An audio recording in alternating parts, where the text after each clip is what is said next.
नमस्कार, बहुत बहुत स्वागत आपका नादी टीवी पर। मैं हूं आपके साथ पारुल। आज बात करेंगे सदन में होगा संग्राम। उत्तर प्रदेश विधानसभा सत्र का शीतकालीन सत्र का आगाज हो गया है, आप जानते ही, लेकिन जिस तरह की स्थितियां पहले दिन देखी गई हैं उससे अंजाम का अंदाजा लगाया जा सकता है। पहले दिन सत्र 53 मिनट चला, जिसमें भाजपा विधायक रहे आशुतोष टंडन को श्रद्धांजलि दी गई। इसके अलावा 10 विधायकों के लिए शोक प्रस्ताव रखने के बाद सदन स्थगित कर दिया गया और इसके बाद बयानबाजी का दौर शुरू हुआ। अखिलेश यादव ने मीडिया से बातचीत में कहा कि सरकार विपक्ष के सवालों से बच रही है, वो नहीं चाहती कि जनता के मुद्दे सदन में उठाए जाएं। सत्र के दिन बढ़ाए जाने चाहिए, उन्होंने कहा। उन्होंने एक बार फिर जाति जनगणना का भी मुद्दा उठाया। सीएम योगी ने कहा कि विपक्ष के सभी सवालों का जवाब दिया जाएगा, सरकार सभी मुद्दों पर चर्चा के लिए तैयार है, ये मुख्यमंत्री कह रहे हैं। पहले सदन में मारपीट होती थी, लेकिन 6 साल से सदन गरिमापूर्ण तरीके से चल रहा है।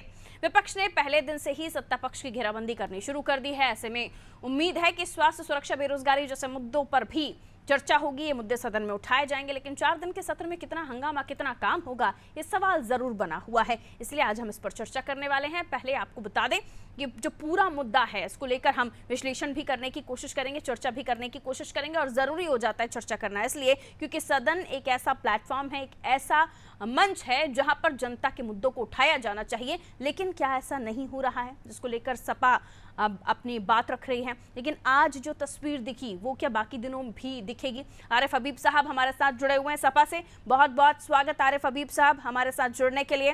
और आपसे ही समझने की कोशिश करूंगी, आज जो हंगामा हुआ, अलग अलग तरह के प्रदर्शन हो रहे थे, उसमें ये भी बताया गया जो नई नियमावली है उसको भी लेकर प्रदर्शन हो रहा है। ये भी कहा गया कि कई मुद्दे जिनको सदन में उठाना चाहता है विपक्ष, लेकिन उसे टाइमिंग छोटी लग रही है, यानी सत्र के दिन कम लग रहे हैं। आपका जवाब इस पर?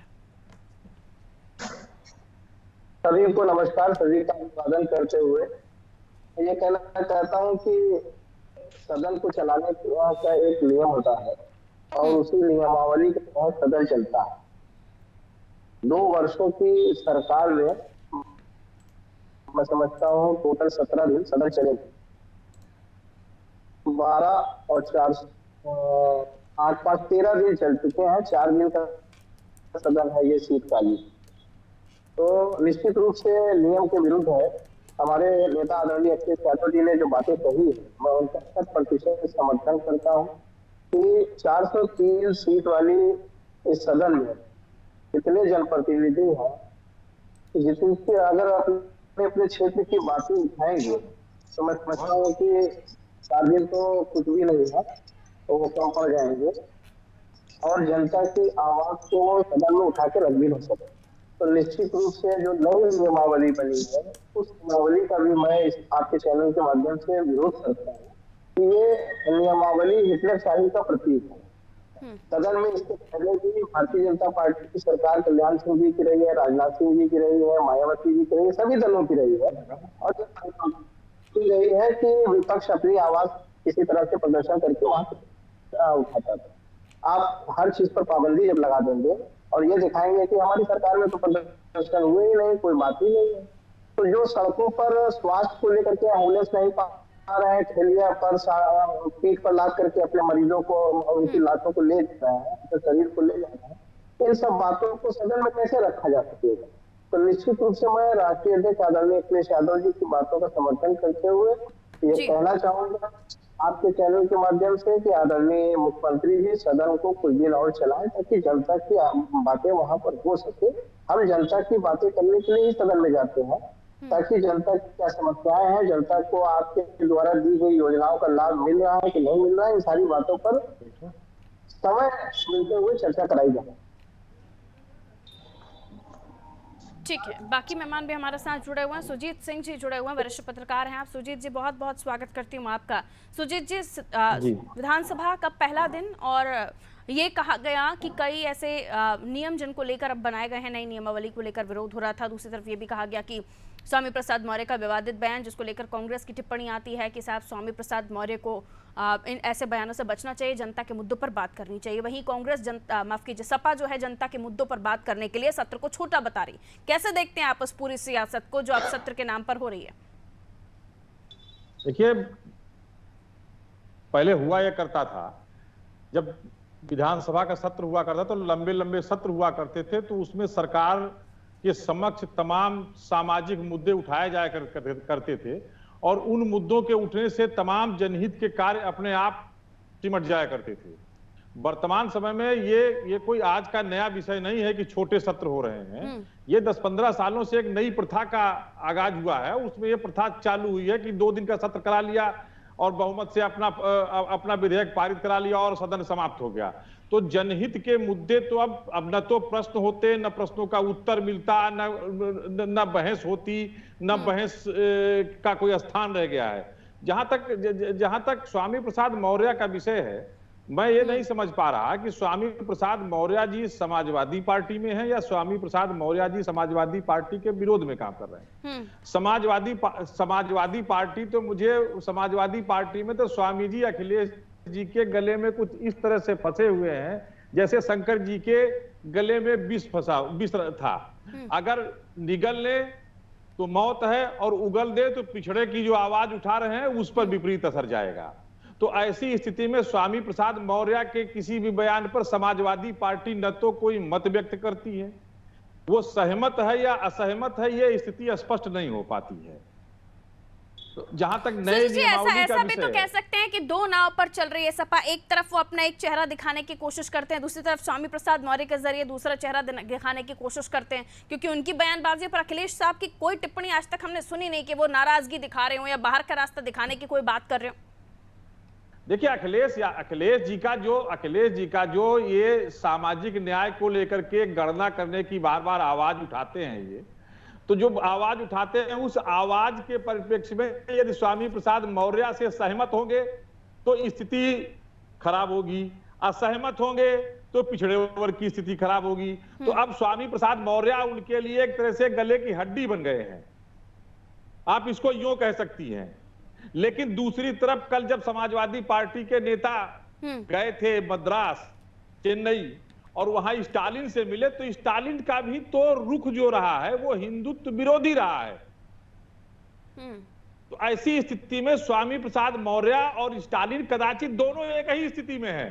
ठीक है, वो देवी देवताओं पर टिप्पणी करते हैं और वो हिंदुओं पर टिप्पणी करते हैं। ठीक है, दोनों ही चीजों पर मैं आगे अब रिएक्शन लूंगी कि एक तरफ सत्र क्या वाकई चलने दिया जाएगा, 4 दिन का सत्र भी हो पाएगा। पहले तो बड़े सत्र होते थे, ज्यादा दिनों के होते थे तो कार्रवाई होती थी और उनमें जनता के मुद्दों को उठाया भी जाता था, लेकिन सत्र आप कह सकती हैं चाहे वो लोकसभा का सत्र हो, चाहे उत्तर प्रदेश की विधानसभा का सत्र हो या देश के किसी भी विधानसभा का सत्र हो, देश उत्तर कोरिया की तरफ बढ़ रहा है। देश में सीधा आप बीजेपी के पास जा रहे हैं और उन्हीं से आपकी बातों पर जवाब लूंगी मैं। देशबंधु जी हमारे साथ जुड़े हुए हैं। दीक्षित जी सुन पा रहे हैं आप? बीजेपी का पक्ष रखने के लिए हमारे साथ जुड़े हुए हैं। नहीं, मैं सुन पा रहा हूँ पारुल जी। हाँ जी, देशबंधु जी सभी पैनलिस्टों को नमस्कार और आपको भी नमस्कार। अनादि टीवी के सभी दर्शकों को नमस्कार। देखिए बहुत अच्छा, देखिए किसी के बारे में मैं अनादि टीवी पर बहुत बार डिबेट में बैठा हूँ पारुल जी, ये बात बड़ी जिम्मेदारी से कहता हूँ कि जो मानसिक रूप से विक्षिप्त और बीमार व्यक्ति है, जिनका नाम ले रहे हैं उसी प्रकार की अनर्गल बयान देते हैं। आप बताइए 80% सनातनी का ये देश हिंदू धर्म के रीति रिवाजों से ओत-प्रोत और रामचरितमानस, जिसका नाम ही है रामचरितमानस, यानी राम के चरित्र का वर्ण करके हम अनुसरण करके अपने जीवन शैली को ढालते हैं, करोड़ों लोगों की आस्था का सब्जेक्ट है। और बार बार उस पर टिप्पणी या जैसा नाम लिया है, एक मानव चेन्नई के हैं वो देवी देवताओं पे, ये 80 और 90 करोड़ हिंदुओं की आस्था के साथ खिलवाड़ है। इस पर बार बार टिप्पणी करना नहीं, इनको किसी बढ़िया न्यूरो सर्जन को दिखाना चाहिए।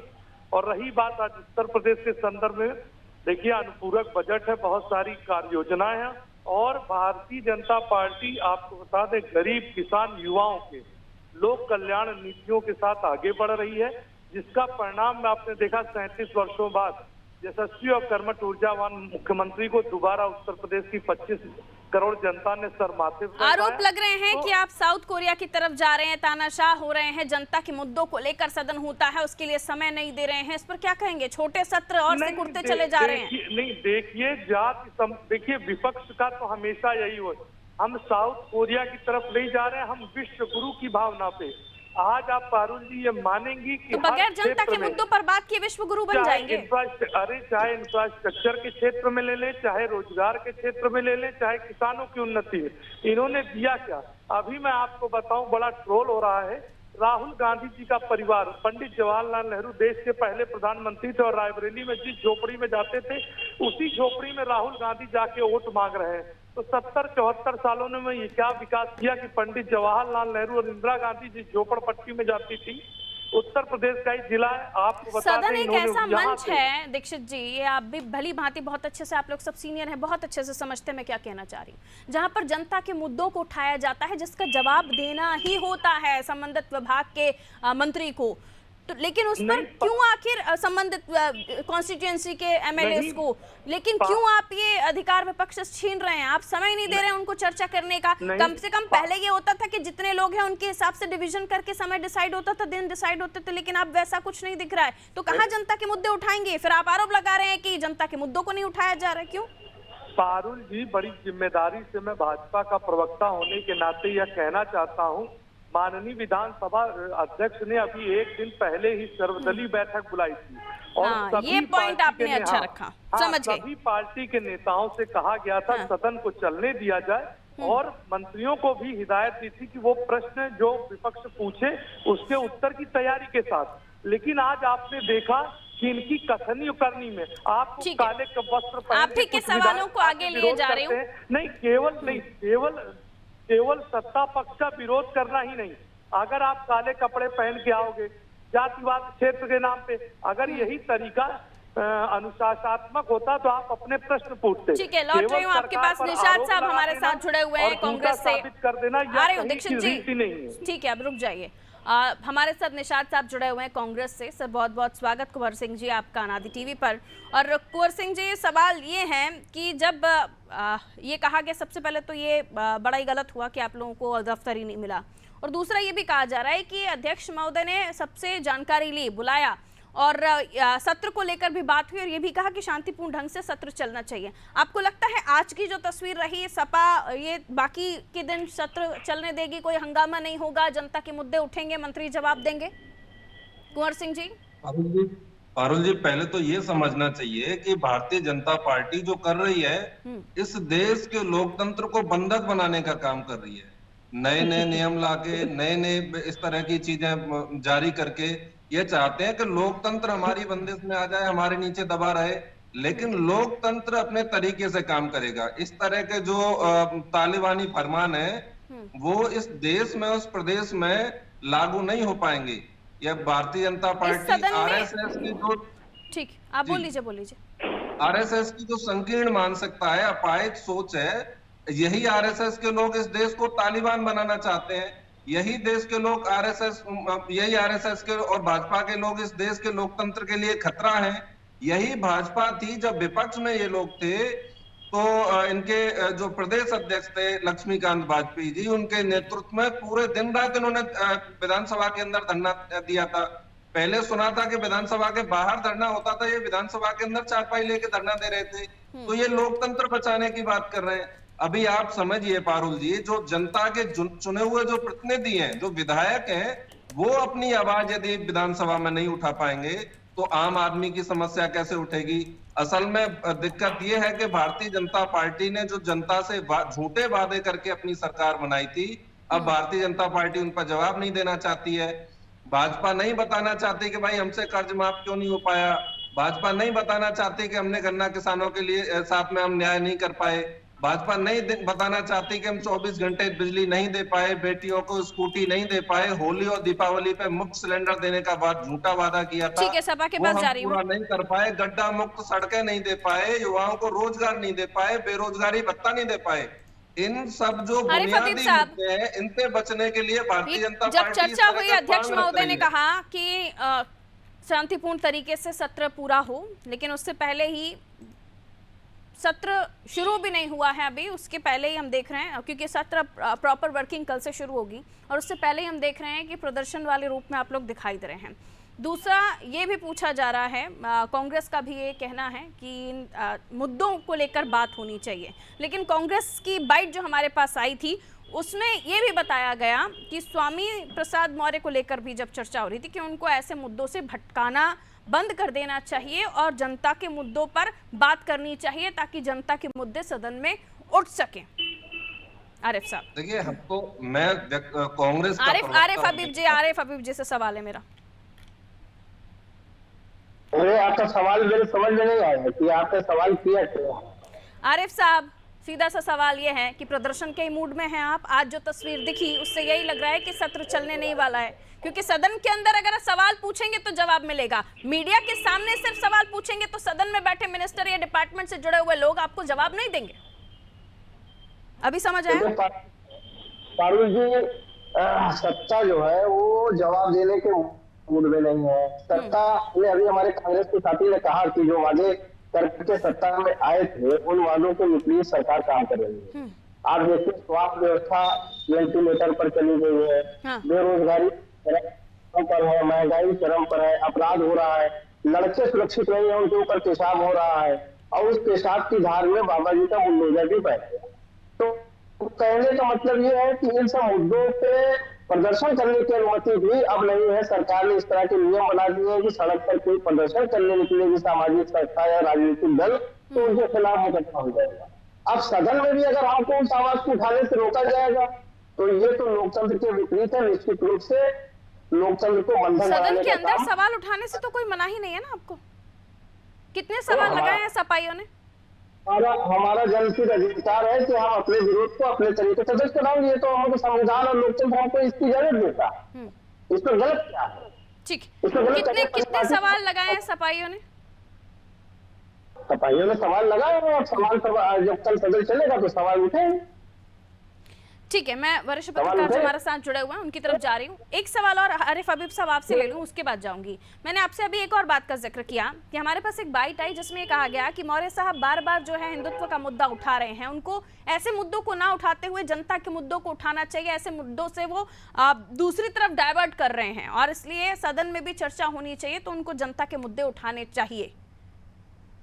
पर देखिए, ऐसा है कि देश के प्रधानमंत्री जी भी जब तेलंगाना जाते हैं तो एक अलग ड्रेस में नजर आते हैं, मथुरा जाते हैं एक अलग ड्रेस में नजर आते हैं, तो वो भी किसी न किसी इवेंट को करते हैं। उसी तरह से था, हर पार्टी में हर तरह के लोग हैं।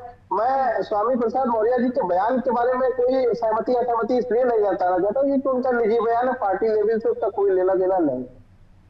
उनके किसी बयान से पार्टी का कभी कोई लेना देना वैसे भी नहीं होता है, तभी आप लोग जब भी वो बयान देते हैं लेकिन उनके बयानों का ना खंडन करते हैं, ना विरोध करते हैं, ना कोई कार्रवाई की बात होती है, लेकिन पार्टी के महासचिव हैं वो।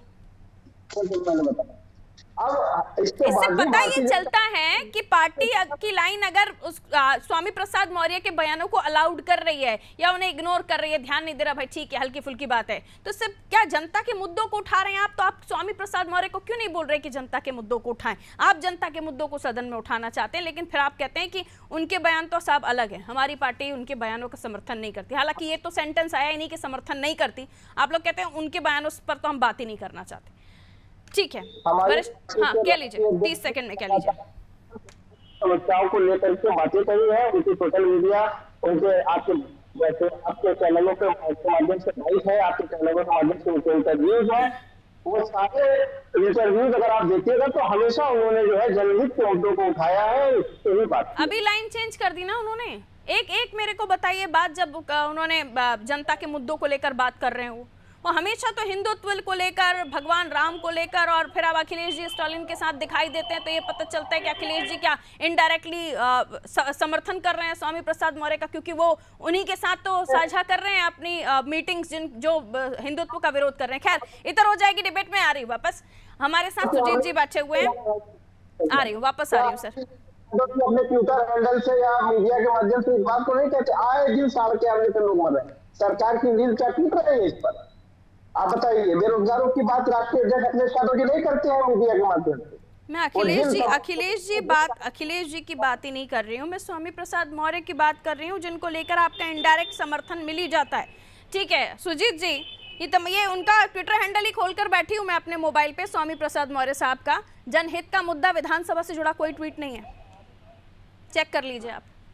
सुजीत साहब, सदन में जनता के मुद्दों को उठाना बेशक जरूरी है, लेकिन जब जनता के मुद्दों को उठाने के लिए सदन को चुना जाए, अगर आप सदन से बाहर सड़क पर प्रदर्शन कर रहे हैं तो हाँ मीडिया उसको कवर करेगी, लेकिन उसका कोई सिला मिलेगा नहीं। अब जब अगर ये सारी स्थितियां हो रही हैं तो विपक्ष को क्या करना चाहिए? ऐसी स्थितियों में जो ठीक है, हम कह रहे हैं कि बीजेपी टाइमिंग नहीं दे रही, विधानसभा में एक दिन का खर्चा भी बहुत होता है, वो तमाम चीजें अपनी रख रहे हैं, लेकिन अब अगर विपक्ष की जगह पर रहकर देखें तो उनको क्या करना चाहिए सुरजीत साहब? नहीं, देखिए, विपक्ष को आंदोलन करना चाहिए, विपक्ष को अपनी आवाज उठानी चाहिए, विपक्ष को शांतिपूर्ण तरीके से काम करना चाहिए। सदन छोटे हो रहे हैं, सत्र छोटे हो रहे हैं, ये निश्चित रूप से कष्टकारी विषय है। और धरना प्रदर्शन ये तो लोकतंत्र का जीवन है और ये तो होता ही रहा। जैसे विधानसभा की नई नियमावली आई और नई नियमावली में तमाम चीजों पर बंदिशें लगा दी गई, तो मुझे लगता है कि ये कम से कम स्वस्थ लोकतंत्र के लिए उचित नहीं है। जहां तक अभी आप स्वामी प्रसाद मौर्य की बात कर रहे हैं, तो वो तीसरा स्वामी बदल चुके। स्वामी प्रसाद मौर्य पहले वो बसपा में थे, फिर भाजपा में, फिर समाजवादी पार्टी में। मैं समाजवादी पार्टी के प्रवक्ता से ये पूछना चाह रहा हूं कि आप, हमारे देश 80% हिंदुओं का ये देश है और उसमें एक व्यक्ति लगातार गालियां दे रहा है, आप उसको निकाल के बाहर क्यों नहीं करते? इसका मतलब तो ये है कि आप उससे सहमत हैं। आप उसको निकाल करके बाहर क्यों नहीं करते उस व्यक्ति को जो बार-बार दे रहा?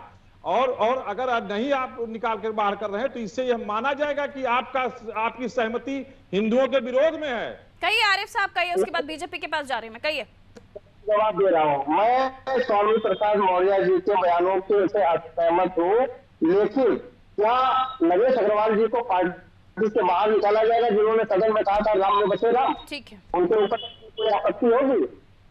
उनको पार्टी बाहर, ठीक है, राम का अस्तित्व है या नहीं है, ये राम का अस्तित्व है या नहीं है, डिबेट का विषय है। डिबेट डिले हो जाएगी, रुक जाइए, ये इस टॉपिक पर हम हर बार चर्चा करते हैं। थोड़ा सत्र को लेकर एक सेकंड रुक जाइए। बीजेपी की तरफ जा रही हूँ, नई नियमावली में प्रदर्शन नहीं कर सकता विपक्ष। देशबंधु जी, ये एक ऐसी नई नियमावली है कि आप लोकतांत्रिक देश में विपक्ष को प्रदर्शन करने का अधिकार, क्यों सड़क पर प्रदर्शन नहीं कर सकता विपक्ष? क्यों ऐसी नियमावली है? सफाई आरोप लगा रहे हैं आपके ऊपर, क्यों तानाशाह बन रही है बीजेपी? पारुल जी, मैंने सबको सुना 2014 में जब से श्री नरेंद्र दामोदर दास मोदी ने देश की सब बात वाली, इसके बाद लगातार हम चुनाव में गए, 2014 में गए, 2017 में गए, 2019 में गए, 2023 में। निरंतर भाजपा अपनी कार्यशैली के कारण किसानों, अपने लोग, अरे प्रदर्शन क्यों नहीं कर सकता प्रभु सड़क पर विपक्ष? इसका जवाब दीजिए। पारुल जी, मुझे 30 सेकंड दीजिए। अगर आप बार बार बोलेंगी और इंटरप्ट करेंगी, मुझे जवाब नहीं देंगी, जल्दी, समय कम है, फिर आपकी बात अधूरी रह जाएगी। पॉइंट पर आइए। हमने बार बार अपने कार्यक्रमों, नीति, नियत और चाल चरित्र स्पष्ट है। और आपको बता दें, केवल आस्था के साथ हम भी बहुत सालों तक विपक्ष में रहे, हमने रचनात्मक भूमिका निभाई। और रही नई नियमावली की बात, तो नियम कानून बनाए जाते हैं और लाल टोपी के निशान, आपको मालूम है 2017 से पहले यही उत्तर प्रदेश दंगों का प्रदेश कहलाता है। और जब से हमारे ऊर्जावान कर्मठ क्रिएटिविटी, रचनात्मक क्या कैसे हो जाएगा कि सदन के बाहर अगर सड़क पर प्रदर्शन नहीं होगा? ये कौन सा रचनात्मक बात आप करें? कौन सी क्रिएटिविटी है ये? कौन सी क्रिएटिविटी है? कौन सी रचनात्मक चीजें हैं कि सड़क पर आकर विपक्ष प्रदर्शन नहीं कर सकता? इसमें कौन सी क्रिएटिविटी दिखा रहे हैं? मना किया, लेकिन उसका भी एक तरीका होता है। और आप इस बात को पारुल जी आप मानेंगी, इन्होंने प्रदर्शन के नाम पे काले कपड़े पहन के खाली अनर्गलवाद विलाप किया। आप बता दीजिए, अगर 80 करोड़ इनके प्रदर्शन से किसी को नुकसान हो रहा है, कोई प्रॉपर्टी ध्वस्त हो रही है, प्रयोग करेंगी, तो ये हिंदुओं की भावनाओं को आहत करने वाली बात नहीं है। अगर अभी आप देखिए, राजनीतिक विश्लेषण ने बोला एक आदमी जो है 80 करोड़ भावनाओं को आहत करता है, तो उसको निकाल के क्यों नहीं बाहर कर देती है? दोनों टॉपिक पर मैं डिस्कशन कर रही हूँ और वो टॉपिक इसीलिए आया लोकतंत्र में नहीं। अगर पारुल जी इस प्रकार के लोकतंत्र में विरोध को आप जायज ठहराती हो, तो मैं कदापि इस बात को नहीं कहूंगा। और इस प्रकार मैं जायज ठहरा नहीं रही हूँ सर, विपक्ष का जो सवाल है वो मैं आपके सामने रख रही हूँ। मैं ना स्पीकर हूँ, ना मैं बीजेपी कांग्रेस की सरकार हूँ। पहली बात, प्रश्न उठते और उसका उत्तर इसे आप कैसे गलत मान रहे हैं? आप किसी भी राज्य में आपकी, अगर आप विपक्ष में रहेंगे तो इस तरह का कोई प्रदर्शन आप लोग नहीं करते हैं? इस तरह की कभी कोई प्रदर्शन आप लोगों की तरफ से नहीं हुई? शांतिपूर्वक प्रदर्शन करना अलग बात है, और हिंदुओं की आस्था श्री राम हमारे तो काले कपड़े पहनकर विरोध करना या कुर्ते पर मुद्दे लिखवा लेना, ये हिंदुओं की आस्था को कैसे ठेस पहुंचा रहा है, ये बताइए ना। प्रचंड प्रचार होता है और ये कुत्सित मानसिकता और विक्षिप्त रोगी ही ऐसा बयान दे सकता है। मैं वही पूछ रही हूँ आपसे कि काले कपड़े पहनकर विरोध करना, कितनी प्रॉपर्टी आपकी खराब हो गई, सरकारी संपत्ति कितनी खराब हो गई, ये बताइए। और अगर उन्होंने कुर्ते पर लिखवा लिए मुद्दे, उससे कितना आपको नुकसान हो गया, कौन सी हिंदुत्व की भावना को ठेस आ गई, ये बता दीजिए। पारुल जी, आपको मुझे काले कपड़ों से आपत्ति नहीं है, लेकिन जिस प्रकार के नित नए बयान देते हैं, क्या समाजवादी तो प्रदर्शन की बात चल रही है, बयान कहाँ से आ गया सर? समाजवादी पार्टी के अंदर ठीक है, अगर श्रीमान कांग्रेस अखिलेश जी की बयान तरफ का जा रही समर्थन करते हैं और वो कहते हैं कि चलिए, 80 करोड़ हिंदुओं की समय कम है मेरे पास, लेकिन आप ये नहीं बता पाए कि सड़क पर प्रदर्शन क्यों ना करे विपक्ष। लेकिन आपको भी अपनी लाइन तय करनी होगी आरिफ साहब, आप खुश मत होइए, इतनी जल्दी आपको नहीं हम इस मामले में आपको बोलने का मौका दे सकते, क्योंकि देखिए मसला ये है सीधे तौर पर कि कांग्रेस अब सीधे तौर पर आरोप लगा रही है कि स्वामी प्रसाद मौर्य जनता के मुद्दों को नहीं उठाना चाहते, और सपा कह रही है जनता के मुद्दों को उठाइए। बहुत बहुत शुक्रिया आप सभी का हमारे साथ चर्चा में जुड़ने के लिए। उत्तर प्रदेश की हम बात कर रहे थे, सदन में होगा संग्राम। आज ही से पता चल गया है कि बाकी के 4 दिन का अंजाम क्या होने वाला है। अगर सही से सदन चला, यानी सपा कोऑपरेट कर रही है, बीजेपी का ये कहना है, और अन्यायी नियमावली को लेकर जो विरोध हुआ है उसको लेकर बीजेपी का ये कहना है कि ये तमाम भावनाओं को ठेस पहुंचाने वाली चीजें कर बरा। अब देखना होगा आने वाले समय में किस तरह से सदन को चलाने के लिए दोनों ही पक्ष अपना योगदान देते हैं, सहमति देते हैं, क्योंकि स्पीकर से तो बात कर ली, उनसे तो हाथ भर ली, लेकिन बाद में क्या होता है ये देखना दिलचस्प है। दीजिए इजाजत, रखिए अपना ख्याल, नमस्कार।